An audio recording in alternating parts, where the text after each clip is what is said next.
Bien, donc on est dans les lectures talmudiques et on est dans Shabbat. Alors, pour résumer ce qu'on a dit la semaine dernière, on avait donc essayé de comprendre le début. Ça va être une étude, on fera 3 ou 4 séances sur Hanouka, qui a 2 dimensions, 2 façons d'appréhender le savoir, la connaissance, et que c'est ça la guerre qu'on a avec la Grèce. Il faut bien comprendre que chaque fois qu'on traverse Pessah, c'est la victoire d'Israël sur l'Égypte.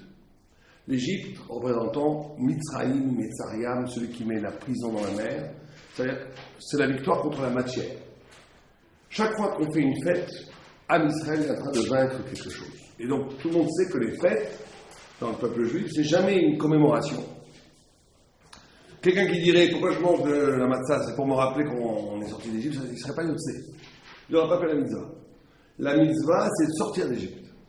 La mitzvah, c'est que quand on vit s'arracher à tout ce qu'il appelle le Chomer, ça on en parlera quand on fera les textes sur Pessah. Mais on revit la Torah, c'est toujours un cycle du temps où ce qui s'est passé dans la Torah se repasse éternellement en spirale.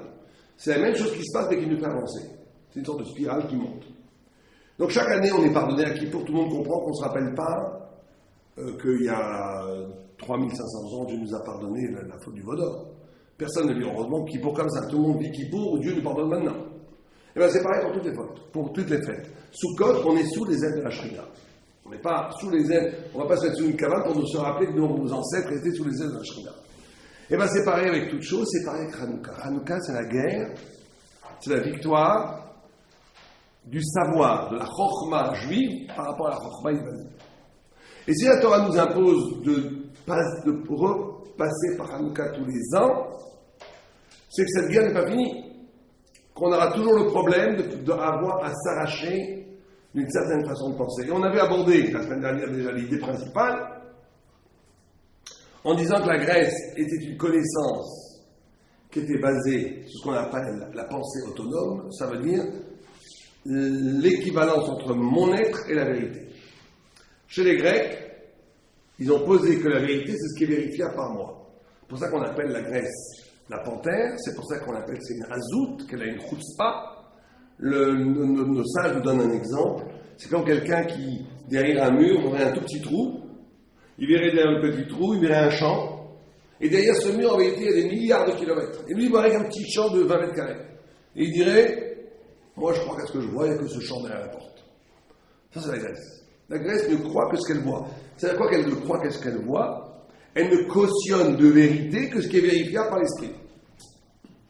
Tout ce qui n'est pas vérifiable par l'esprit, c'est pour ça que les Grecs inventent les mathématiques, c'est pas un hasard. C'est pour ça que les Grecs inventent la philosophie, c'est pas un hasard. Il faut bien comprendre que c'est terrible cette histoire, parce qu'avec la naissance de la Grèce, la Gemara nous dit, quand est né Alexandre le Grand, Alexandre Mogdon, la Gemara dit le dernier prophète est mort. Et tout le monde comprend que si la Gemara nous dit que le dernier prophète est mort, quand Alexandre est mort, est né, c'est pas bon de dire quand De Gaulle est mort, est né Sarkozy, on s'en fiche de ça. C'est pour nous enseigner quelque chose de fondamental. C'est pour nous dire que la naissance de la Grèce implique la mort de la prophétie. La Grèce a détruit l'accès au savoir qui n'est pas justement, qui ne passe pas par moi, qui passe par l'ailleurs, qui passe par la révélation. Elle a détruit ça. On va voir ce qu'on va faire avec ça. On verra, peut-être pas aujourd'hui. Qu'est-ce qu'on va faire avec ça? Il faut bien comprendre. Et l'exemple, je crois qu'on l'avait vu la semaine dernière, de ces 2 savoirs, c'est comme quelqu'un qui est dans une chambre complètement noire. Et bien le premier jour il va tomber, le deuxième jour il va se faire mal, le quatrième jour après il va comprendre, ça va circuler dans l'obscurité. Il a acquis une chokhma qui vient de l'expérience, qui vient de lui. Mais vous rentrez un petit rayon de lumière dans cette chambre, cette chokhma elle est battelle, on n'en a plus besoin. Et bien, c'est exactement le même rapport entre la chokhma grecque et la Torah. La philosophie des mathématiques est une chokhma, une intelligence qui est basée sur l'expérience. Donc sur le non-savoir. Donc on découvre. C'est pour ça que le Maharal de Prague a l'insolence spirituelle de dire que la philosophie et les mathématiques ne sont pas une chokhma parce qu'elles ne font que découvrir le réel. Découvrir le réel, c'est pas une chokhma. Un enfant qui découvre qu'il y a 3 billes dans un sac, c'est pas une chokhma. Découvrir que les molécules sont basées à partir d'atomes qui sont eux-mêmes avec des électrons et des quarks, tout ça, c'est pas la chokhma. Aucune chokhma là-dedans. Tu révèles le révèle. La Chokhmah, c'est de donner du sens. Donner du sens aux choses. Ça, c'est la Torah. Donc, on va continuer le texte. Donc, ça, c'est l'introduction qu'on avait dit. On avait illustré ça, vous vous rappelez, par la mort. On avait comparé la mort de Socrate et la mort de Moshe. Mais nous, c'est le Ramban qui fait ça. On voit que quand Socrate meurt, il dit qu'il s'en fiche de mourir. On lui propose même de se sauver. Il dit non, je ne vais pas me sauver. Je ne suis pas un animal. Je ne vais pas courir dehors. Il n'est pas prouvé philosophiquement qu'il vaut mieux mourir que vivre. Au moins, lui, il était honnête. Il vivait selon l'esprit, selon ses pensées, ses convictions. Il dit, comme ce n'est pas prouvé que c'est mieux de vivre que de mourir, Shev al-Tasadif. Vous connaissez le principe? Dans la Halacha, Shev al-Tasadif. Socrate, il a fait Shev al-Tasadif pour sa vie. Il est mort. Alors qu'il aurait pu se sauver. Alors que Moshe, au seuil de la mort, après 120 ans, il demande à Dieu de vivre. Il va encore, il tranan. Il prie pour continuer à vivre. Un goy, un incirconcis, il a, de façon superficielle, on a l'impression que Socrate, il est plus détaché que Moshe. Il est plus, c'est plus classe, on dirait. Mais en réalité, c'est le contraire. Moshe donne du sens à la vie. Quand tu donnes du sens à la vie, tu veux vivre. Quand tu es un philosophe ou un mathématicien, tu ne fais que découvrir ce qui existe déjà. Découvrir ce qui existe déjà ne donne pas du sens à la vie. Que je vive ou que je meure, les choses sont toujours... L'atome, il ne va pas changer. L'électron ne va pas changer de direction, que je vive ou que je meure. Décrire le réel, ce qui est la pensée scientifique, décrire ce qui existe déjà, qui est l'épopée philosophique, ne donne jamais du sens au réel. Et donc, elle ne justifie jamais de la vie. Pour ça, vous avez les grands artistes, les grands philosophes, ils se suicident toujours, sont toujours déprimés, toujours, pratiquement toujours. Pourquoi? Parce que c'est des gens, ils voient la grandeur du monde, mais quel rapport avec moi? Quel rapport avec ma vie? La Torah, elle donne un sens, non seulement un sens, mais sans la Torah, sans celui qui étudie la Torah, sans celui qui dit, le monde a été créé pour la Torah. Donc c'est un des sens de Haolam, Bishvili Nivra Olam. Bishvili Nivra Olam, c'est-à-dire que je suis l'unique. Chaque juif doit se voir comme celui qui va dire le sens de l'être, le sens du monde. Chaque juif doit se voir comme si c'était lui qui donnait le sens au monde. Sans lui, le monde va manquer quelque chose d'essentiel. Donc il veut vivre. Et c'est ces deux formes de connaissances qui vont s'affronter. Et Hanouka, c'est la victoire de l'intelligence juive sur l'intelligence grecque. Et donc, si c'est une victoire qu'on célèbre et qu'on vit, comme on l'a dit, on le vit, c'est qu'on doit nous aussi faire très attention, parce que ça a des implications, tout ça, existentielles. Comment je vis moi tous les jours? Comment je réfléchis, comment je me déplace dans le monde? Est-ce que je passe ma vie à accepter les choses telles qu'elles sont et à ne faire que les dire? En vérité, je ne donne pas de sens à la vie, ni aux choses. Je suis toujours passif. Je reçois du monde ce que le monde me dit, j'enregistre les choses qui sont autour de moi. Ça, c'est vite comme un grec. Le juif doit dire, le juif, c'est celui qui, à partir de ce que sa singularité, sa neshama qui est spéciale, il va dire le monde. De toute façon, il n'y a que lui qui peut la dire. Si on ne fait pas ça, on n'est pas encore véritablement dans l'optique juive. On n'a pas atteint le sechel israëli. Comme ça, le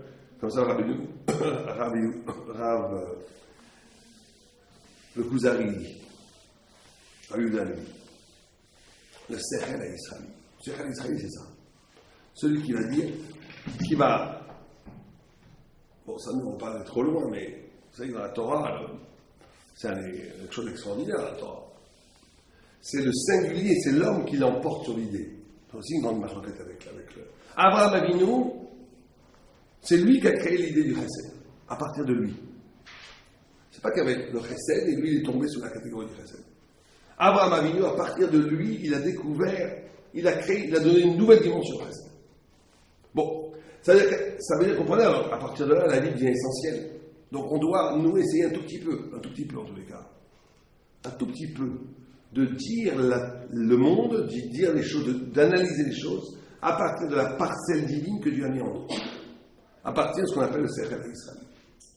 Ça, c'est comme ça qu'on va mettre la Grèce. Bon, on verra, il y a d'autres optiques, toutes ces choses-là, il y a beaucoup de choses en potentiel dans ce qu'on dit, on va voir dans le texte maintenant dedans. Donc, on avait vu, je crois qu'on a vu la marque de Beth Shammai et Beth Hillel, sur les 8 jours. Donc, Beth Shammai disait qu'il faut vivre sa vie en potentiel.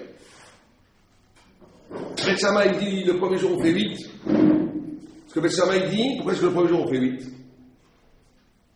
On va voir si quelqu'un se souvient de ce qu'on a dit la semaine dernière. Celui qui peut me dire quel est le pshat dans Beth Shammai, je lui offre un grand prince. Allons-y. Qu'est-ce que le pshat? Pourquoi Beth Shammai dit que le premier jour on fait 8? Ça c'est la deuxième vue. Pareil, c'est très bien. Pareil, les pareils à Chag. Mais la première vue, il y avait deux vues. Il y avait un, Beth Shammai dit on voit les jours qui viennent devant nous. Il y a 8 jours devant nous. Beth Hillel dit non, on voit les jours qui passent. Quelqu'un se souvient qu'on avait expliqué, on n'a pas expliqué vraiment. Donc bon, alors on ne va pas vous poser des questions qu'on n'a peut-être pas bien élaborées.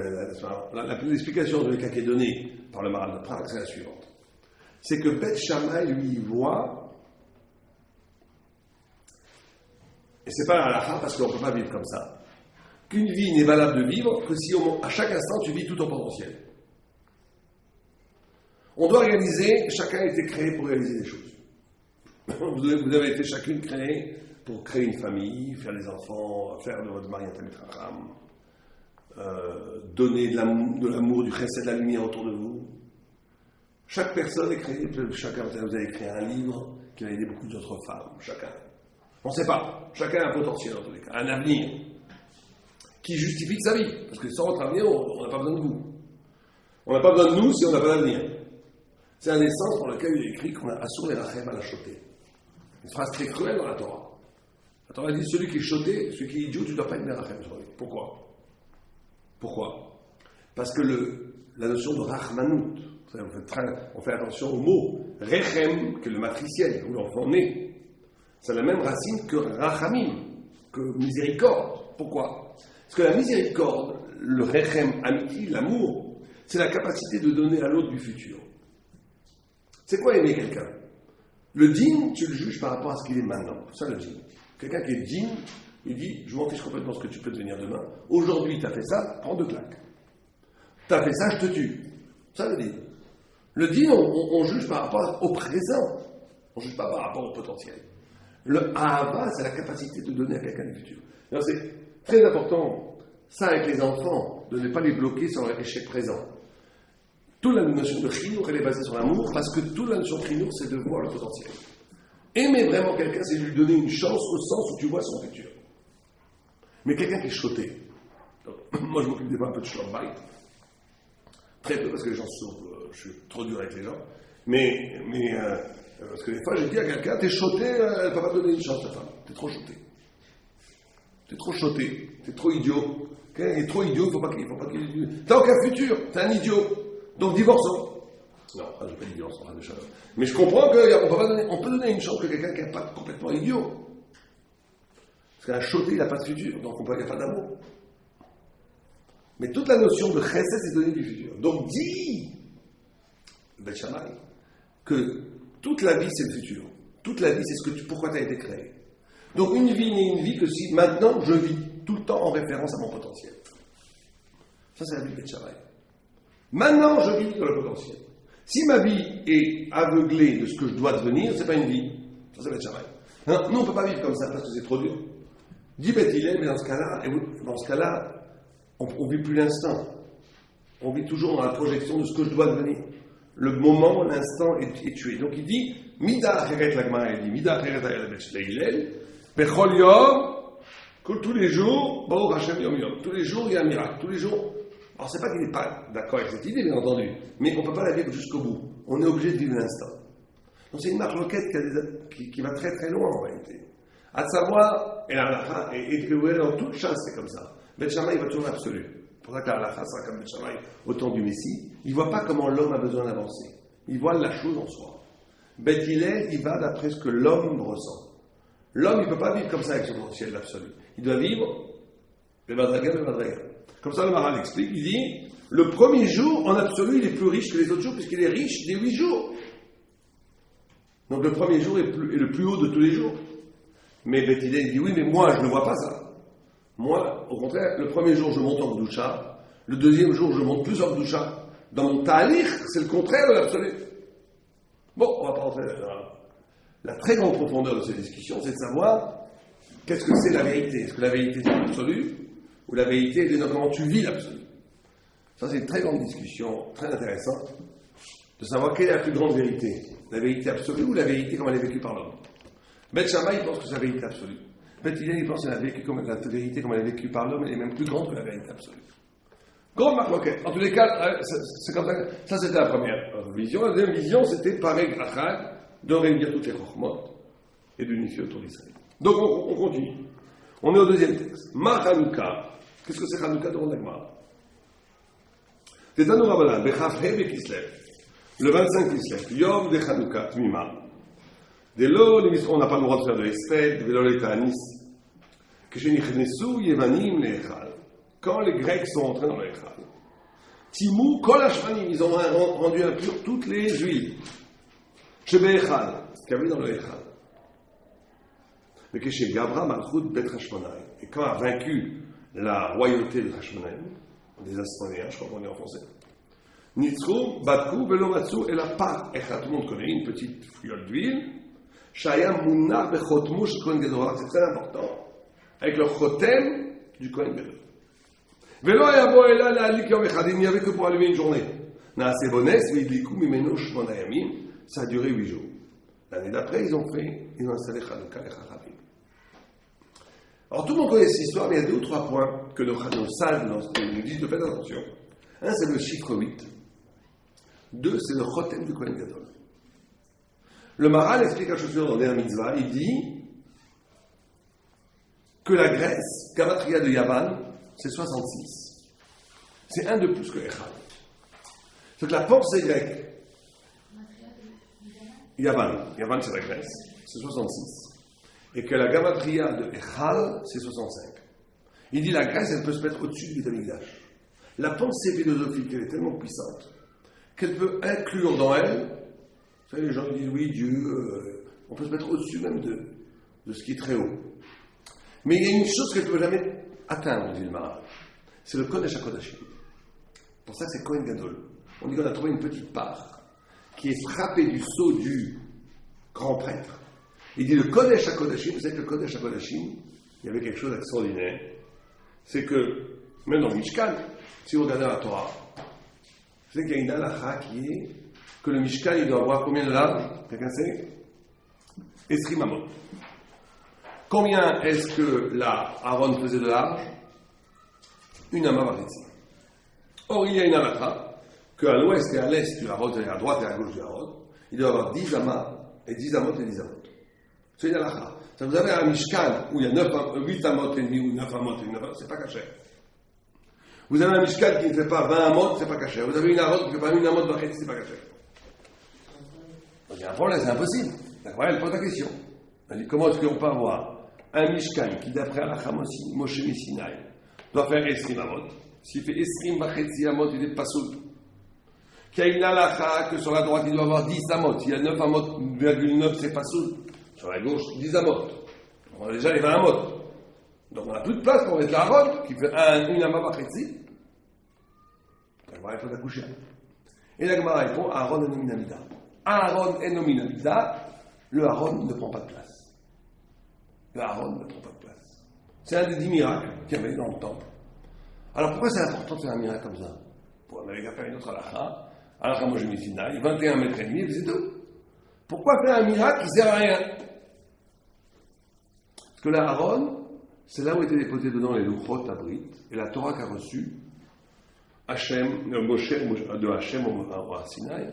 Et c'est là où il y avait les 2 chérubins où passait la voix de Dieu. Donc c'est le lieu de la révélation. Or, et ça c'est une idée qu'on a du mal à comprendre nous.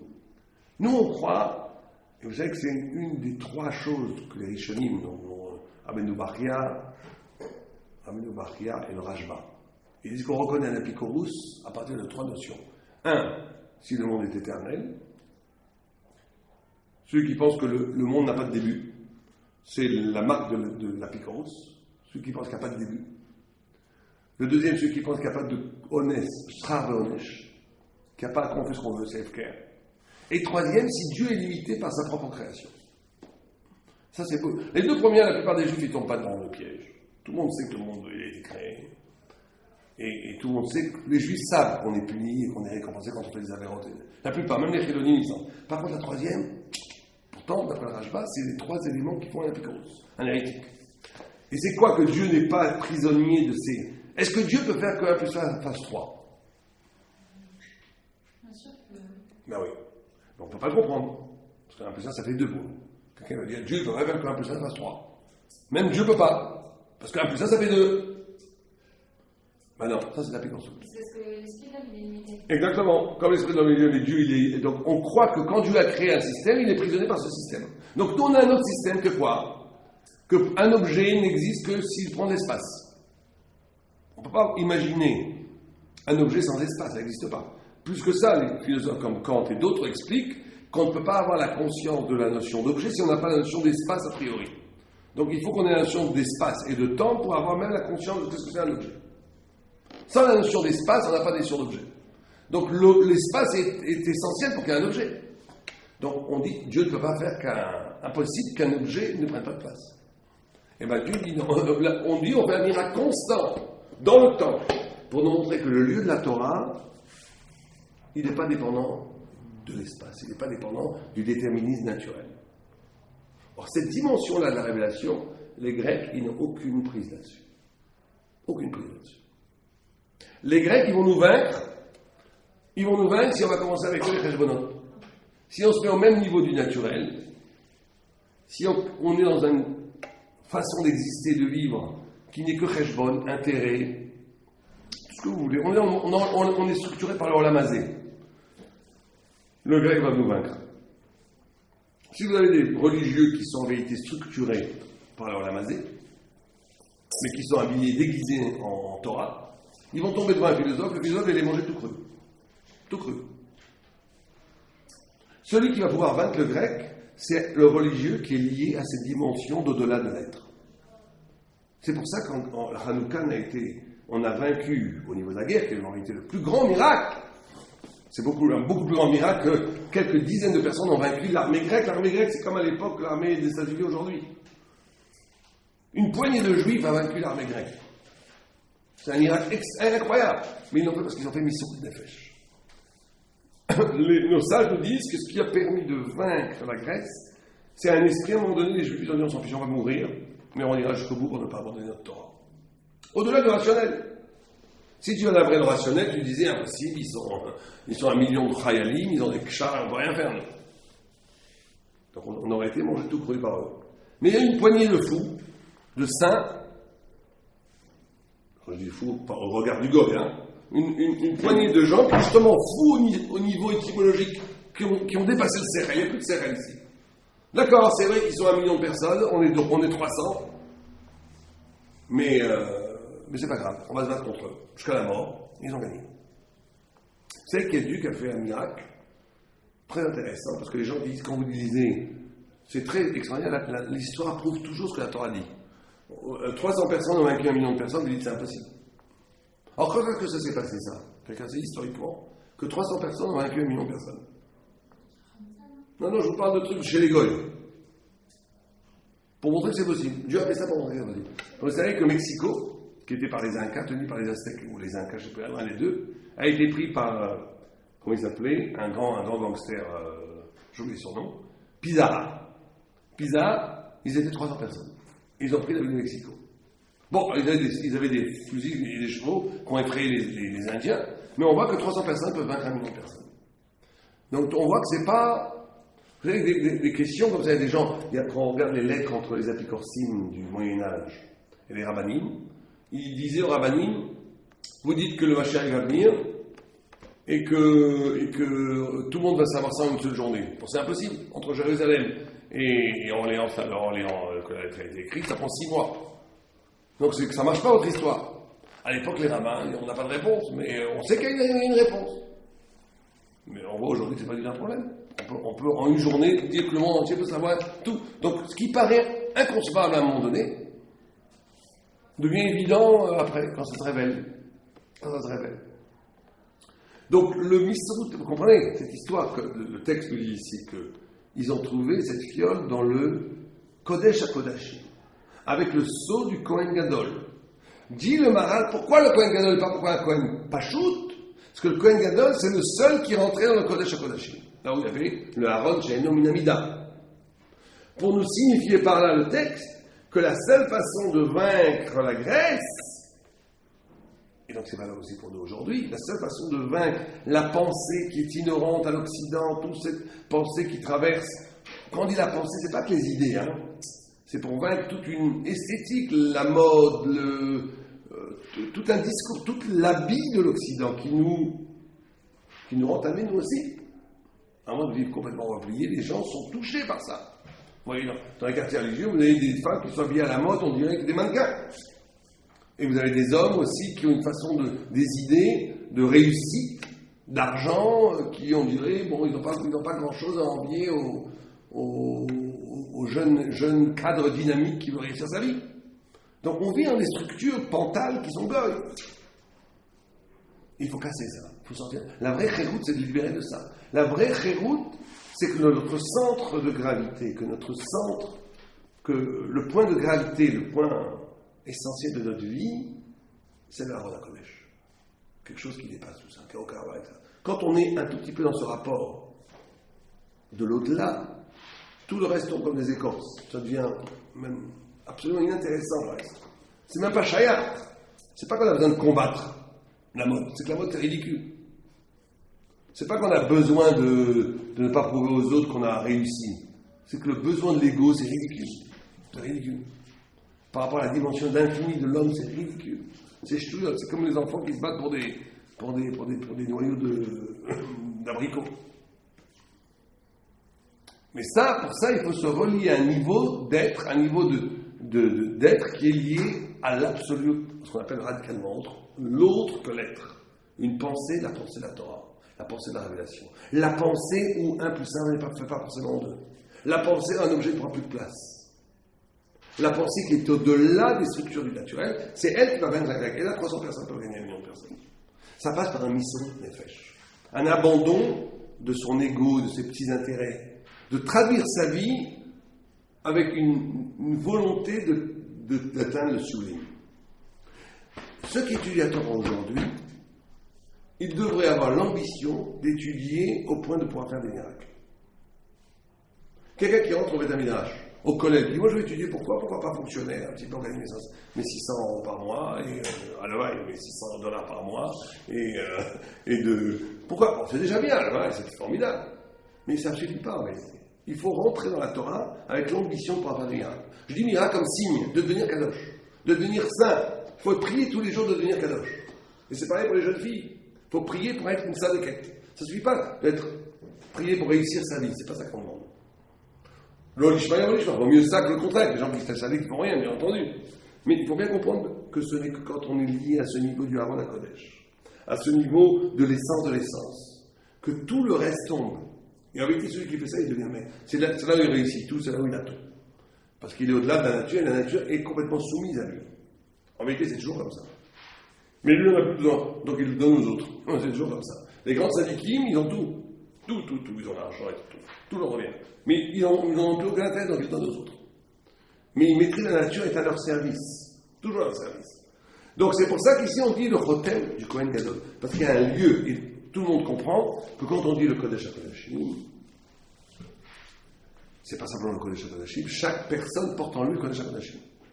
Il y a un lieu en moi qui n'est absolument pas déterminé. Un lieu, quelque chose de ma plus profonde personnalité, qui n'est pas déterminé, qui n'obéit à aucune règle, qui est le lieu qui scintille de la présence de Dieu. Et c'est le lieu de tous les miracles, de toutes les possibilités, de l'infinie possibilité. Et c'est ça qu'il faut essayer de rejoindre à Hanouka. Oh. Donc il dit, on va juste lire ici ce que dit le Hanaf Yosef,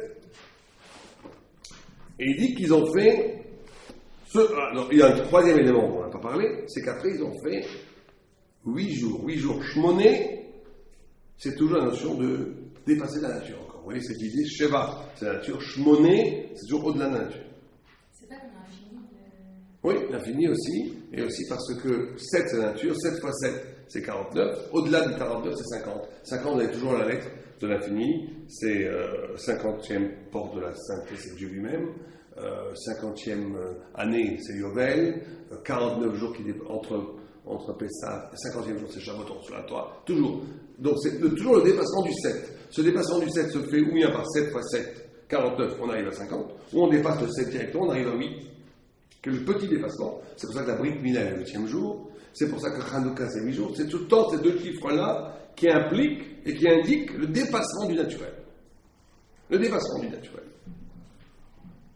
Et donc, il pose la question, pourquoi est-ce que l'Okavu les michté?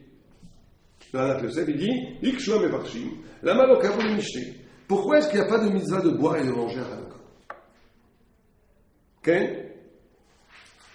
Et il répond, parce qu'en vérité, ils n'ont jamais voulu tuer nos corps. Les Grecs, ils ont voulu simplement tuer nos esprits. Donc c'est pour ça qu'il n'y a pas à pourri où on a voulu tuer nos corps. Il y a une mise à manger, de célébrer, de dire merci avec le corps. Et à Hanouka, ce qui était en danger, c'était l'esprit, c'était la rouchniut. C'est pour ça qu'on doit dire merci avec la rouchniut. Comme ça qu'il dit. Oh. Mais pourquoi est-ce que c'est comme ça? Ça, c'est très important. Et ça, pour nous, dans notre vie aussi, c'est que on ne remercie pas le bon Dieu n'importe comment. On remercie le bon Dieu quand il nous arrive même quelque chose.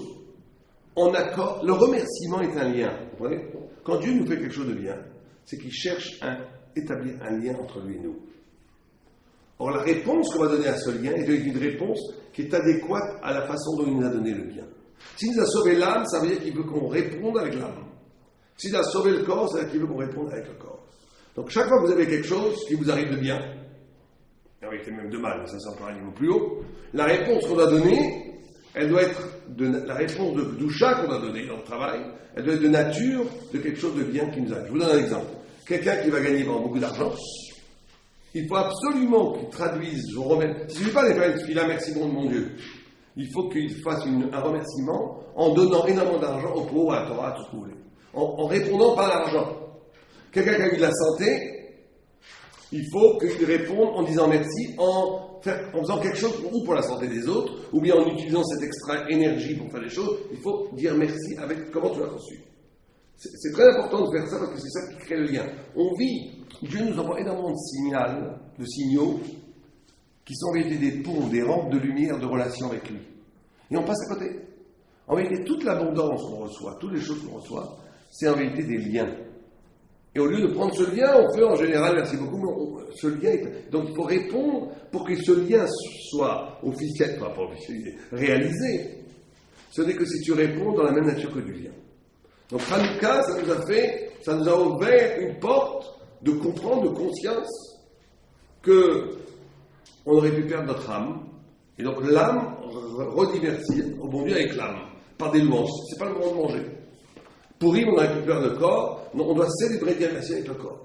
Et c'est pareil comme ça tout le temps. Vous comprenez?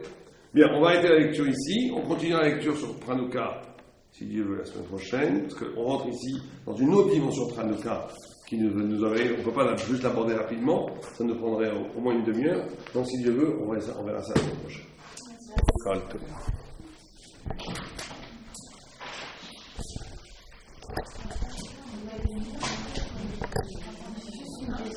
Oui, allez-y. Est-ce que, par rapport au vaccin, est-ce que, quand on se prend la guerre, est-ce que dès qu'on reçoit de l'argent, on a une vaccin. c'est pas fixe? Non, c'est pas fixe. Dès qu'on reçoit une somme d'argent, on a des vaccins. Il y a une exception si vos parents vous donnent de l'argent pour acheter quelque chose. Là, vous n'êtes pas obligé de vaccin parce que c'est pas à vous l'argent. Vous dites vous achetez quelque chose, donc vous non. Mais si vous recevez n'importe quelle somme d'argent, vous donnez un vaccin.